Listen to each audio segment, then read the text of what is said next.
Ayan mga kalapatids, mali yung pagka-video natin, naka-slow mo. Ayan, kala ko video yan, nakapasok ng mga ibon natin. Ayan. May natira pa ba?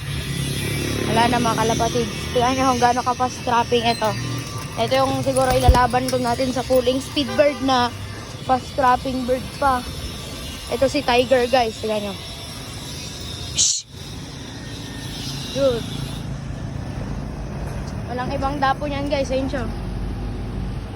Walang ibang dapo yan, kundi dito lang. Slow mo natin yung pagbaba niya kung kaya natin. Yan.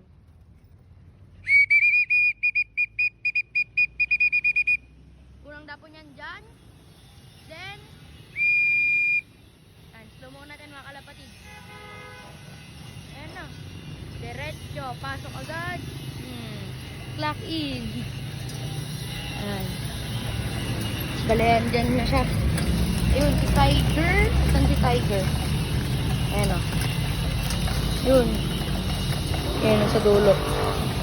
Kasi Oreo, fast trapping na walang pakpak. May mailalaban pa naman ako sa medyo fast trapping bird mga kalapatids. Ito tong ibon na to. Kunin lang natin. Ayun, nasa dulo kasi siya. Pero ano natin, kumakain na kasi para hindi ma-stress. Ayan.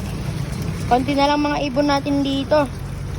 Yung mga halos karamihan na dito pang laban. 4 na lang yata yung stock bird dito. Yung mga ilalagay natin dito sa breederan. Ayan. Ayan sila.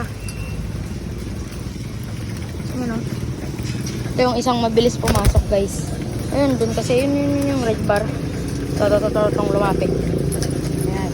Ito, lumapit siya mga kalapatids. Ito guys is si Pula. Ayan, mabilis pumasok tong ibon na to.